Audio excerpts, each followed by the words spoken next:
नजर आ रहे हैं, वहाँ से लेके यहाँ तक का फासला हो जाएगा हम 5 किलोमीटर है। जब नबी करीम सल्लल्लाहु अलैहि वसल्लम 700 का लश्कर, पहले 1000 का लश्कर था, 1000 लश्कर के साथ जब मदीना मुनव्वरा की बस्ती से बाहर निकले तो आधे रास्ते में अब्दुल्ला बिन उबई जो रईसुल मुनाफिकीन थे अपने 300 साथियों के साथ आधे रास्ते से वापस लौट गए और कहा कि मैं मदीना मुनव्वरा की बस्ती के अंदर जंग करना चाहता हूँ, आप मदीना मुनव्वरा की बस्ती से बाहर जा रहे तो मैं आपके साथ नहीं जा सकता। उसके बाद नबी करीम सल्लल्लाहु अलैहि वसल्लम 700 का लश्कर लेकर इस ओहद पहाड़ के दामन में पहुंचे तो जबल ओहद को, इस ओहद के पहाड़ को अपने पुष्ट पे रखा। सामने जो आपको घर नजर आ रहा है वहाँ पर मुसलमानों का लश्कर और बिल्कुल सामने जो खजूर के बागात है जहाँ पर क्रेन खड़ी है वहाँ पर 3000 मुशरिकीन का लश्कर। अबू सुफियान उनके सरदार थे जो पता है मक्का के बाद मुसलमान हो चुके हैं। इस पहाड़ी पर वहाँ पर ऊपर नबी करीम सल्लल्लाहु अलैहि वसल्लम ने जंग शुरू होने से पहले 50 तीरंदाजों को नस्ब किया हज़रत अब्दुल्ला बिन जुबैर उनकी सरबराही में, और फरमाया कि जंग का कोई भी नतीजा निकले जब तक मेरा हुक्म ना आए तब तक आपने अपनी जगह नहीं छोड़नी।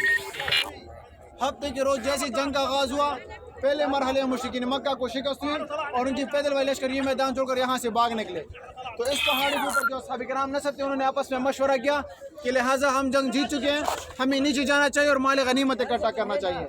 हज़रत अब्दुल्ला बिन जुबैर ने फरमाया कि नबी करीम सल्लल्लाहु अलैहि वसल्लम का अभी तक हुक्म नहीं आया तो लिहाजा हम नीचे नहीं जा सकते। जो असहाब किराम नीचे आना चाहते थे उन्होंने कहा कि नबी करीम सल्लल्लाहु अलैहि वसल्लम का हुक्म सिर्फ जंग के वक्त तक था, अब जंग खत्म हो चुकी है तो हमें नीचे जाना चाहिए और माल गनीमत इकट्ठा करना चाहिए। तो उसमें से तकरीबन 37, 39 या 40 सहाबा किराम नीचे आए माल गनीमत इकट्ठा करने के लिए। बाकी 10, 11, 13 सहाबा किराम इस पहाड़ी के ऊपर मौजूद रहे। वहाँ से खालिद बिन वलीद ने जब देखा कि यहाँ पर सहाबा किराम की तादाद कम हो गई और हमें रास्ता मिल रहा है तो दोबारा उन्होंने अपनी लश्कर तैयार की। उनका लश्कर घोड़ों पे सवार था और पीछे जो मैंने आपको दरा दिखाया था वहाँ से दोबारा लौट के आए। इस पहाड़ी की बैक साइड से इस पहाड़ी के ऊपर चढ़े, जो सहाबा किराम वहाँ पर मौजूद थे उनको शहीद किया गया। नीचे ओहद के मैदान में आए और वहाँ से अबू सुफियान अपने लश्कर के साथ वापस लौट गए। इसी मैदान में सामने जो आपको मैदान नजर आ रहा है यहाँ पर मुसलमानों को दोनों तरफ से घेर लिया गया, अफरा तफरी का एक माहौल बना, उसमें हमारे 70 असहाब किराम शहीद हुए। जहाँ पर जो सामने आपने कब्र देखी शुहदा उहद की कब्रिस्तान है जहाँ पर आपने अभी हाजिरी दी। उसी दौरान एक मुशरिक ने नबी करीम सल्लल्लाहु अलैहि वसल्लम को पत्थर में मारा और नबी करीम सल्लल्लाहु अलैहि वसल्लम के 2 दंदान मुबारक यहाँ पर शहीद हुए। जब असहाब किराम अपने दिफा के लिए, आपने सुना होगा कि असहाब किराम अपने दिफा के लिए इस पहाड़ के ऊपर चढ़े थे जब दोबारा हमला हुआ।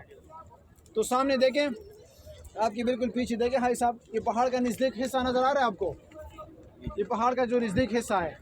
रोड के ऊपर आपको एक स्ट्रीट लाइट नज़र आएगी, ये लाइट वाला खंबा नज़र आ रहा है सबको। उसी के साथ हो जाए कि हम उल्टे हाथ पे थोड़ा सा देखेंगे तो एक घरों की जो बस जा रही है, देखिए बस जा रही है ना, तो गली जा रही है अंदर। बिल्कुल आप ऊपर देखेंगे तो एक मोमटी है और उसके साथ सफ़ेद रंग की टैंकी पड़ी हुई है, नज़र आ रहा है सबको। उसी के बिल्कुल साथ सीधे थोड़ा सा सीधे हाथ पे बिल्कुल साथ देखेंगे तो पहाड़